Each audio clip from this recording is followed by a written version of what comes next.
चार मिले 64 किले 20 रहे कर जोड़ एवं ज्ञानी से ज्ञानी मिले तो 7 करोड़ बे जणाना 7 करोड़ रुवाना जो भक्ति माटे उभा थता होय तो आ तो हजारों ની પબ્લિક નો વિચાર તો કરો આજે આ સિદ્ધ યોગ અને એમાં પણ થોડીવાર વાતો બંધ કરી દેજો કોઈ યોગ અને સંગમ જ્યારે આવીને ભેગો થાય ને ત્યારે એક અદ્ભુત યોગ રચાય અને એ ઈશ્વર ને પરમાત્માની કૃપા વિના યોગ રચાતો નથી આમાં ઘણા બધા સંતો ભક્તો દેવી સ્વરૂપ પણ ભગવાનના લગ્ન આજથી 5200 વર્ષ પૂર્વે જ્યારે રૂક્ષ્મણી માતાજીનો સંદેશો આવ્યો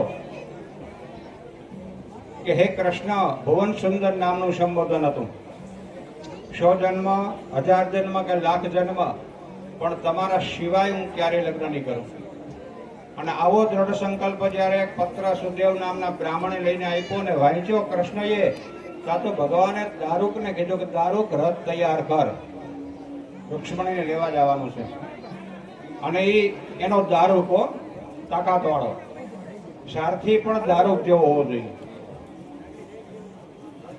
એમ કહેવામાં આવે કે વિદર્ભ રાજની રાજકુમારી માં ભવાનીના કુળદેવીના મંદિરે જ્યારે દર્શન કરવા આવ્યા પ્રણાલી મુજબ ત્યારે હજારો રાજાઓ હતા સ્વયંવરમાં ઘણાની ઈચ્છા હતી રૂક્ષ્મણી સાથે લગ્ન કરવાની પણ એમ કહેવામાં આવે ત્યાં જોગમાયા રૂક્ષ્મણીજી જ્યારે આવ્યા ને તો એનું તેજ એવડું હતું કે હજારો રાજાઓ મૂર્છિત બેભાન થઈ થઈને ઢળી પડ્યા આટલી માં ભગવતીની તાકાત હતી અને ભવાનીના મંદિરેથી એનો હાથ ગ્રહણ કરી અને ભગવાને કૃષ્ણ પરમાત્માએ રૂક્ષ્મણીને પોતાના રથમાં લઈ અને દારૂકને આજ્ઞા આપી કે દારૂક રથ ચલાવ અને એવો નિડર વફાદાર એનો દારૂક સારથી હજારો રાજાઓની ઉપરથી એને આખા રથને બોલાવી દીધો એટલે ધ્યાન રાખવું હવે તો રથ તો નથી આપણે ફોર વ્હીલ લઈને જાવ ને તો ડ્રાઈવર નહીતર તો આપણે ઘણી વાર ક્યાંક જઈએ ને પછી આપણો જવાનો ટાઈમ થઈ તો આપણે કહીએ કે ક્યાં આપણો ડ્રાઈવર દારૂ ક્યાં તો કીધું માવો ખાવા ગયો આવા ન રાખતા મજબૂત હોવો જોઈએ કદાચ ટોળું ઉભું ને કે નાખી દે ગાડી નાખી દેવો જોઈએ એક વખત આવો મજબૂત હોવો જોઈએ રૂકમૈયાએ ભાઈએ પ્રતિજ્ઞા કરી કે મારી બહેનનું હરણ કરનાર એ કૃષ્ણને હું જીવતો નહીં છોડું અને જ્યાં સુધી નહીં મારું ત્યાં સુધી હું મારા કુંડિનપુરનું પાણી નહીં પીવું અને બેયનું નર્મદા કિનારે ભયંકર યુદ્ધ થયું યુદ્ધની અંદર રૂકમૈયાની હાર થઈ એટલે કુંડિનપુર પાછો જઈ શકે એમ ન હોવાથી ભાગવતમાં વર્ણન બતાવેલું છે એને ભોજકટ નામનું જે ગામ વસાયું એ આજનું ભરૂચ ત્યાંથી વિશ્રામ સ્થાન કરતા કરતા કરતા ભગવાન આવ્યા પ્રાચીને પીપળે આજકોણ નદીમાં બેઠેલા છે માધવરાયજી બાજુમાં ગોરખપુર છે ને ગોરખનાથની ગાદી છે એટલે ગોરખનાથજી દર્શન કરવા આવ્યા અને રૂક્ષ્મણીએ એને રાખડી બાંધી એને ગોરખનાથને એટલે પૂછ્યું કે બોલ બેન શું જોઈએ કે માધવ ક્ષેત્રમાં મારા લગ્ન થાય ને ત્યારે તો જવતલ હોમમાં આવજે અને ગોરખમંડળથી ગોરખનાથ માધવપુરમાં જવતલ હોમ આવ્યા એ આજની તારીખેની સાક્ષી પૂરતા નીલકંઠ મહાદેવની બાજુમાં બેઠેલા છે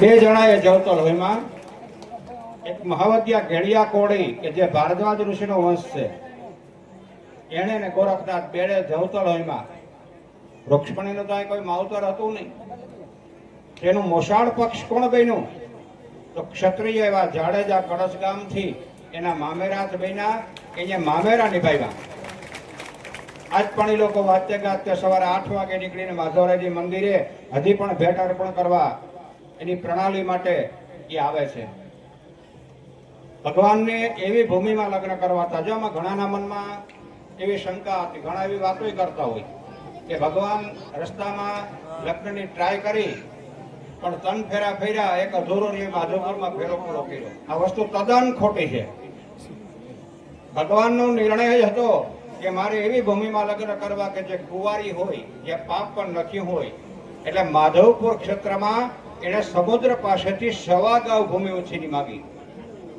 આપણો આ સમુદ્ર છે ને એ ચામુંડામાના મંદિર સુધી હતો, ત્યાંથી હટી ગયો. આ જગ્યાને ખાલી કરી દીધી. આજ પણ ચામુંડામાના મંદિરે જાજો, ત્યાં ખારવાના દેવ છે અને રાણની ટૂંટું જે સ્થાન છે ને અહીંયા હજી પણ વાણ બાંધવાના કળા છે, ત્યાં સુધી વાણ જતા. પછી વિશ્વકર્માએ આવીને આ મંડપની રચના કરી અને માધવપુર ગામ વસાયું આજથી 5200 વર્ષ પૂર્વે.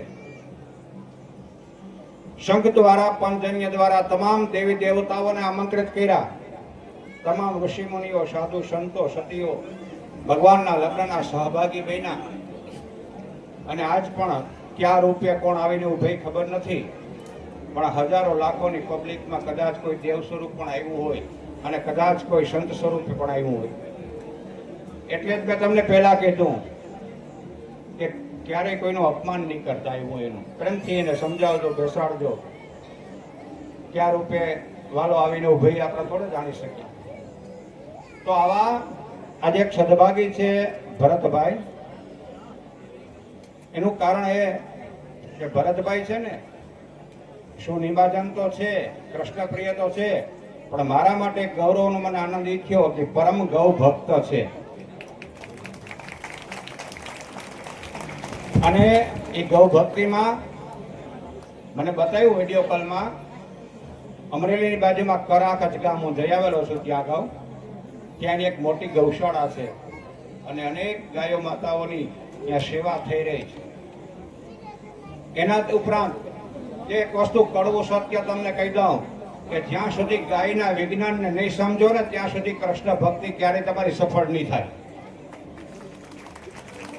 અને એ કૃષ્ણના વિજ્ઞાનને આપણે જો સમજી શીખ્યા હોય ને, રજડતી ગાયને, આજે ગાયો રોડ ઉપર રજડે, નંદી રોડ ઉપર રજડે અને આ અજ્ઞાની માણસો દવાખાનામાં રજડે.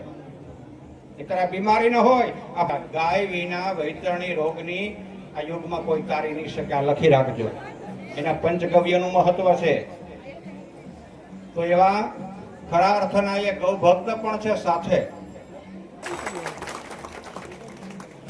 એટલે આ બધું કુદરતી છે. વાતાવરણ ઉભું થવું ને, યોગ થવો ને, પણ એના માટે તમારી શ્રદ્ધા અને ભાવ છે ને એ બહુ મહત્વની વસ્તુ છે.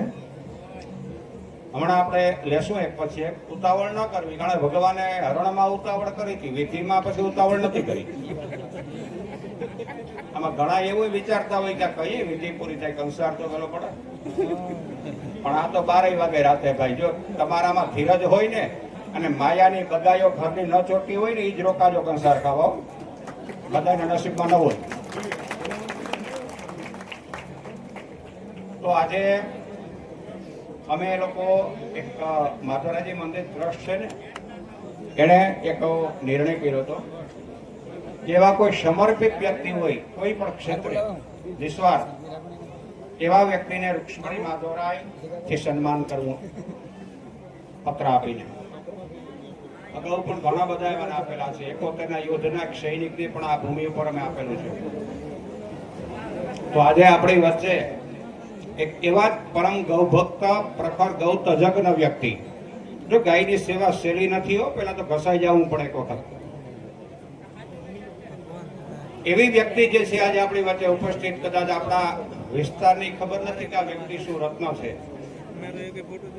એ માણસે ગાયની સેવા માટે થઈ અને એક સમય કપરામાં પોતાના ને પોતાની પત્નીના દાગીના વેચીને પણ ગાયોના ખાંડને નિરણ ખવડાવ્યા છે. અને એ વ્યક્તિને આજે ગૌ માતાએ ફળ આપ્યું. દુનિયામાં એક જ તાકાત એવી છે ગાયની કે તમારા પ્રારબ્ધ પલટાવવાની એમાં શક્તિ છે. આપણે હાથની રેખા ન બદલે. ખબર છે ને, ઓલું દેવા જાય શું કહે છે, ફિલ્ટર દેવા જઈએ નથી આવતા ઘણી વાર તો લીટા. આખી દુનિયાના તમામના લીટા અલગ છે. વિચારો પણ એક ટ્રાય કરી લેજો. હાથમાં ગોળ રાખીને ખાલી તમે એક જ મહિનો ગાયને ચટાડીને જોતા જાજો, આ લીટા બદલી જશે. ભાગ્યની રેખા બદલાવાની તાકાત ગૌ માતામાં છે. આ ટ્રાય કરજો તમે ક્યારેક. અને હું તો એમ કહું કે બહુ લાંબુ યાદ ન રાખો, પૂજા પાઠ કે સ્તવન ને એટલું બધું યાદ ન રાખો તો કાંઈ નહીં. 3 વસ્તુ યાદ રાખો. દરેક અહીંથી એક સંકલ્પ લઈને જાજો કે સવારે ઉઠીને પહેલા તો સૂર્યને જલ ચડાવશું, પ્રત્યક્ષ દેવ છે. અર્ઘ્ય ઘરમાં અપાવવો જ જોઈએ. બપોરે જમવાનું બને એટલે પેલો ભાગ ગાયનો ગૌગ્રાસમાં નીકળવો જ જોઈએ રોજ માટે. આ પરંપરા હતી આપણી. અને સાંજના આપણા ઘરમાં ગાયના છાણાથી ધૂપ થવો જોઈએ. આ 3 પ્રતિજ્ઞા રાખજો. સવારે જલ સૂર્યને, બપોરે ગાયને ગૌગ્રાસ ને સાંજના ધૂપ, એ પણ ગાયના છાણાનો. અને તોફાન બોડી દીધો. માધવપુર અને આજુબાજુમાં રહેનારાઓને કદાચ ખ્યાલ નથી કે આપણે કેના થકી બચીએ, રક્ષા કઈ છે આપણી. તો ભગવાને કૃષ્ણ માધવરાયે જે ચોરી ફેરા ફેર્યા ને એ અગ્નિ આત્રોલી ગામે સ્થાપિત કર્યો. એનું અગ્નિ તીર્થ બન્યું. સુદર્શનનું ચક્ર છે માધવપુર સમુદ્ર કિનારે સ્થાપિત કર્યો, એનું ચક્ર તીર્થ બન્યું. અને કમળનું પુષ્પ એ ઉત્તરમાં ગોરસેર ગામે સ્થાપિત કર્યું, એનું પદ્મ તીર્થ બન્યું. આજે પણ તમે જાજો ગોરસેરના તળાવમાં હજારો કમળ આખું વર્ષ સુધી ખીલે છે. અને એ કમળના પુષ્પ રોજ માધવરાય ભગવાનને ચડાવવામાં આવે છે. ભગવાને વચન આપ્યું માધવપુર ને આજુબાજુ રહેનારાઓ આ 3 ચક્રને ઓળંગી અને આ દરિયો, આ વાવાઝોડા, તોફાન ક્યારેય પણ માધવપુર ગામને નુકસાન નહીં કરે, મારું વચન છે. આ માધવનું વચન છે. અત્યાર સુધી આપણે નુકસાન નથી થતું. 33 કરોડ દેવના પગલા પડ્યાની રજ છે. આ ધૂળ પાવન છે, આનો ચાંદલો કરતી બેડો પાર થઈ જાય માટીનો. અને ત્યારે ભગવાને કીધું કે તમે મનુષ્ય દેહમાં નહીં રહી શકો, વૃક્ષ બનો. આજે મધુવનના જંગલમાં જેટલા રાયણના વૃક્ષ છે ને એ ભગવાનના લગ્નમાં આવેલા ઋષિ મુનિઓના રૂપ છે. અને આંબલી ઓજા ઉભી હતા તોતિંગ, એ ઋષિની પત્નીઓ 5200 વર્ષ પહેલા ભગવાનના લગ્નની સાક્ષી પૂરતા જ આપણી સમક્ષ ઉભા થયા. આ તમામ ઝાડ છે ઋષિઓના રૂપ છે અને ત્યારના છે. ભગવાનના મંગલ ફેરા આરંભ કરીએ એની પહેલા પણ એક વાત. ગોત્રોચ્ચાર બહુ મહત્વનો છે આપણા સંસ્કૃતિમાં. એક જ કુળના, એક તો પહેલી વાત, કોઈ માણસનું હલકું લોહી નથી ક્યારેય. 88,000 જે ઋષિમુનિઓ હતા ને આપણા, એના જ આપણા સંતાનો છીએ, કારણ કે તમામ ગ્રહસ્થીઓ હતા. આજે આપણે ભૂલી ગયા કે આપણે ક્યાંનું લોહી છે, ક્યાં ઋષિના સંતાન છે. તો વરકન્યાના લગ્ન થાય ને ત્યારે ખાસ જોવું પડે કે 2 ઋષિ એક નથી ને. સગોત્રી લગ્ન નિષેધ છે આપણા શાસ્ત્રોમાં. એટલા માટે આપણે ગોત્રોચ્ચાર કરાવીએ છીએ. હવે ગોત્રનું જ્ઞાન નથી એટલે આપણે શું કરીએ? હવે ઘણા